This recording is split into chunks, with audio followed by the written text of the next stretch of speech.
ವೀಕ್ಷಕರೇ ಹಾಗೂ ನನ್ನ ನೆಚ್ಚಿನ ಗ್ರಾಹಕರೇ, ನಿಮ್ಮೆಲ್ಲರಿಗೂ MSB ಸರ್ವಿಸ್ ವತಿಯಿಂದ ಪ್ರೀತಿಯ ನಮಸ್ಕಾರಗಳನ್ನ ತಿಳಿಸ್ತಾ ಇವತ್ತಿನ ವಿಡಿಯೋದಲ್ಲಿ anti vibration pad with rubber ಬಗ್ಗೆ ಮಾಹಿತಿನ ಕೊಡ್ತಾ ಇದ್ದೀನಿ. ಈ ವೈಬ್ರೇಷನ್ ಪ್ಯಾಡ್ ಇಂದ ನಿಮ್ಮ ವಾಷಿಂಗ್ ಮಿಷಿನ್ ಗೆ ಯಾವ ರೀತಿ ಅನುಕೂಲತೆ ಆಗುತ್ತೆ ಅನ್ನೋದ್ರ ಬಗ್ಗೆ ಮಾಹಿತಿನ ತಿಳಿಸ್ಕೊಡ್ತಾ ಇದ್ದೀನಿ.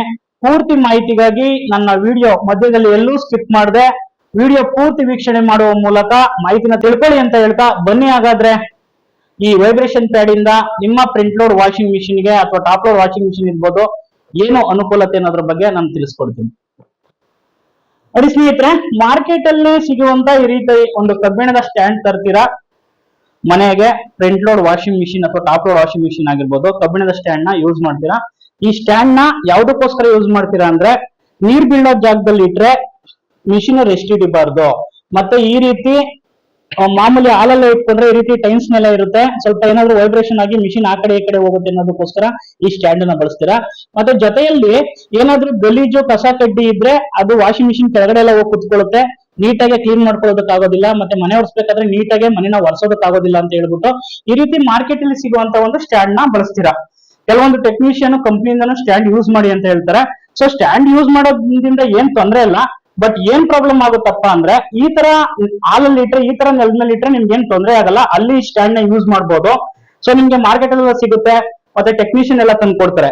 ಆದ್ರೆ ನೀರ್ ಬೀಳೋ ಜಾಗದಲ್ಲಿ ನೀವು ಸ್ಟ್ಯಾಂಡ್ ಇಟ್ಟಾಗ ಆ ಸ್ಟ್ಯಾಂಡ್ ಏನಾಗುತ್ತಪ್ಪ ಅಂದ್ರೆ ನೋಡಿ ಈ ರೀತಿ ರೆಸ್ಟ್ ಹಿಡಿಯೋ ಚಾನ್ಸಸ್ ಇರುತ್ತೆ.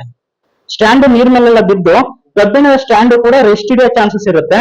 ಈ ರೆಸ್ಟ್ ಈ ಮಿಷಿನ್ ಬಾಡಿ ಇದೆಯಲ್ಲ, ಈ ಬಾಡಿಗೆ ಹೋಗುತ್ತೆ, ಇಲ್ಲಿ ರೆಸ್ಟ್ ಹಿಡಿಯೋ ಚಾನ್ಸ್ ಇರುತ್ತೆ. ಇಲ್ಲಿ ಏನಿದೆಯಲ್ಲ ಈ ಮಿಷಿನ್ ಪುಟ್ ಬಂದು ಇಲ್ಲಿ ಕುತ್ಕೊಳ್ಳುತ್ತೆ, ಇಲ್ಲಿ ರೆಸ್ಟ್ ಹಿಡಿದಿರೋ ಭಾಗ, ಆ ಭಾಗನೇ ಆ ರೆಸ್ಟ್ ಈ ಮಿಷಿನ್ ಗೆ ಹೋಗುತ್ತೆ.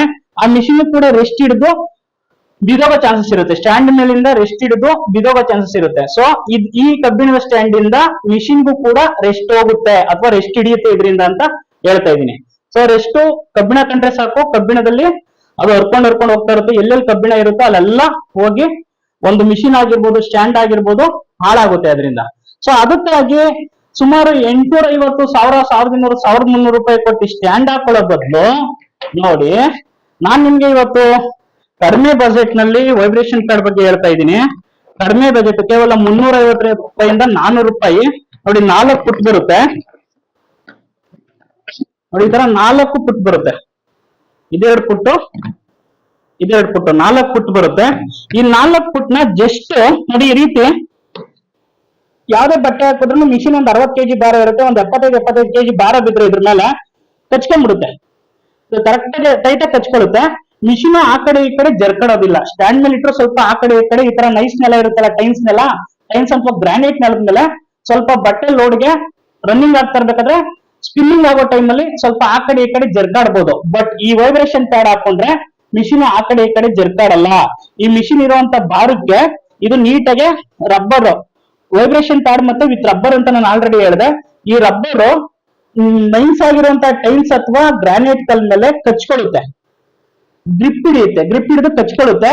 ಅವಾಗ ಯಾವುದೇ ರೀತಿ ನಿಮ್ಮ ವಾಷಿಂಗ್ ಮಿಷಿನ್ ಆ ಕಡೆ ಈ ಕಡೆ ಜರ್ಕಾಡೋದಿಲ್ಲ. ಮತ್ತೆ ಬೇಗ ನಿಮ್ಮ ವಾಷಿಂಗ್ ಮಿಷಿನ್ ಅಲ್ಲಿ ಸಾಕ್ ಅಬ್ಸೈರ್ ಅಂತ ಇರುತ್ತೆ, ಆ ಸಾಕ್ ಅಬ್ಸೈರ್ ಕೂಡ ಹಾಳಾಗೋದಿಲ್ಲ. ಕೆಲವೊಬ್ಬರಿಗೆ ಗೊತ್ತಿರಲ್ಲ, ಸ್ಟ್ಯಾಂಡ್ ಅಲ್ಲಿ ಈ ರೀತಿ ಪುಟ್ ನ ಅಡ್ಜಸ್ಟ್ ಮಾಡ್ಕೋಬೇಕು.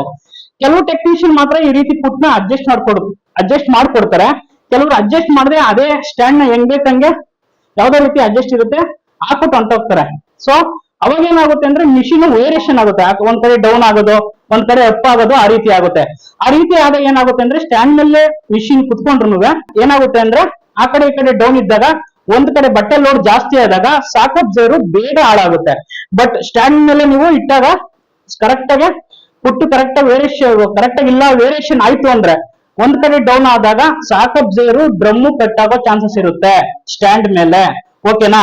ಬಟ್ ಸ್ಟ್ಯಾಂಡ್ ಪುಟ್ಟು ಕರೆಕ್ಟ್ ಆಗಿದ್ರೆ ಏನ್ ತೊಂದರೆ ಆಗಲ್ಲ. ಕೆಲವ್ರಿಗೆ ಗೊತ್ತಿರಲ್ಲ, ಪುಟ್ನ ನೀಟಾಗಿ ಸೆಟ್ ಮಾಡಿರಲ್ಲ, ಇದರಿಂದ ಈ ರೀತಿ ಪ್ರಾಬ್ಲಮ್ ಆಗ್ಬೋದು. ಬಟ್ ಪುಟ್ನ ಕರೆಕ್ಟ್ ಆಗಿ ಸೆಟ್ ಮಾಡ್ಕೋಬೇಕು, ಸ್ಟ್ಯಾಂಡ್ ನ ಕರೆಕ್ಟ್ ಆಗಿ ಇಡಬೇಕು ಅನ್ನೋ ಅವಶ್ಯಕತೆನೇ ಇರಲ್ಲ. ಇದರಿಂದ ಅನಾನುಕೂಲತೆ ಜಾಸ್ತಿ ಇರುತ್ತೆ ನಿಮ್ಗೆ. ನೋಡಿ ಇದರಿಂದ ಅನುಕೂಲತೆ ಜಾಸ್ತಿ ಇರುತ್ತೆ. ಒಂದೇ ಸೆಂಟಿಮೀಟರ್ 4 ಕಡೆನೂ ಒಂದೇ ಸಮ ಇರುತ್ತೆ, ನೋಡ್ಬೋದು ನೀವು, ಒಂದೇ ಸಮ ಇರುತ್ತೆ. ನೋಡಿ ಇಲ್ಲಿ ಕಾಣಿಸ್ತಾ ಇದೆಯಲ್ಲ, ಇಲ್ಲಿ ಫುಟ್ ಕಾಣ್ತಾ ಇದೆಯಲ್ಲ, ಈ ಪುಟ್ಟಿ ಇಟ್ಬಿಟ್ರೆ ನೋಡಿ ಈ ರೀತಿ ಈ ಪುಟ್ಟ ಒಳಗಡೆ ನೀಟಾಗಿ ಲಾಕ್ ಆಗುತ್ತೆ. ಜಸ್ಟ್ 4 ಕಡೆನೂ ಈ ರೀತಿ ಇಟ್ಬಿಡ್ಬೋದು. ಈ ರೀತಿ ಇಟ್ರೆ ನೋಡಿ ಎಷ್ಟು ಗ್ಯಾಪ್ ಬರುತ್ತೆ, ಒಂದು ಪೊರಕೆ ಹೋಗೋಷ್ಟು ಗ್ಯಾಪ್ ಬರುತ್ತೆ. ನೀವು ನೀಟಾಗಿ ಪೊರಕೆ ಹೋಗುತ್ತೆ, ನೀಟಾಗಿ ಕ್ಲೀನ್ ಆಗುತ್ತೆ, ಮತ್ತೆ ನೀಟಾಗಿ ಮನೆನೂ ಕೂಡ ಒರೆಸ್ಕೊಬಹುದು. ಆ ಮನೆ ಒರೆಸೋ ಏನ್ ಇದಿರುತ್ತಲ್ಲ ಅದನ್ನು ಕೂಡ ನೀಟಾಗಿ ಹೋಗುತ್ತೆ ಒಳಗಡೆ, ನೀಟಾಗಿ ಮನೆನೂ ಕ್ಲೀನ್ ಆಗುತ್ತೆ, ಏನೇ ಗಲೀಜಿದ್ದು ಕ್ಲೀನ್ ಮಾಡ್ಕೋಬಹುದು. ಮತ್ತೆ ನಿಮ್ಗೆ ಇದು ಕರೆಕ್ಟ್ ಆಗಿ ಗ್ರಿಪ್ ಇಟ್ಕೊಂಡು ಟೈಮ್ಸ್ ಮೇಲೆ ಕಚ್ಕೊಂಡು ಕುತ್ಕೊಳ್ಳುತ್ತೆ, ಅವಾಗ ಮಿಷಿನ್ ಆ ಕಡೆ ಈ ಕಡೆ ಜರ್ಕಾಡೋದಿಲ್ಲ. ಸೊ ವೈಬ್ರೇಷನ್ ಪ್ಯಾಡ್ ಬಗ್ಗೆ ಇವತ್ತಿನ ವಿಡಿಯೋದಲ್ಲಿ ಮಾಹಿತಿನ ತಿಳಿಸ್ಕೊಟ್ಟಿದ್ದೀನಿ. ಇದ್ರ ಬಗ್ಗೆ ಏನ್ ಅನುಕೂಲತೆ ಅಂತ ತಿಳ್ಕೊಂಡ್ರೆ, ಇನ್ನೂ ಹೆಚ್ಚಿನ ಮಾಹಿತಿಗಾಗಿ ದಯವಿಟ್ಟು ನನ್ನ MSB ಸರ್ವಿಸ್ ಚಾನೆಲ್ ನಲ್ಲಿ ಏನ್ ವಿಡಿಯೋ ವೀಕ್ಷಣೆ ಮಾಡ್ತಾ ಇದೀರಲ್ಲ ಅದ್ರಲ್ಲಿ ನನ್ನ ಮೊಬೈಲ್ ನಂಬರ್ ಬರ್ತಾ ಇರುತ್ತೆ. ಹೆಚ್ಚಿನ ಮಾಹಿತಿಗಾಗಿ ನನ್ನ ಮೊಬೈಲ್ ನಂಬರ್ಗೆ ಕರೆ ಮಾಡುವ ಮುಖಾಂತರ ಮಾಹಿತಿನ ತಿಳ್ಕೋಬಹುದು ಅಂತ ಹೇಳ್ತಾ ಧನ್ಯವಾದಗಳೊಂದಿಗೆ ವಿಡಿಯೋನ ಮುಗಿಸ್ತಾ ಇದ್ದೀನಿ. ಧನ್ಯವಾದಗಳು.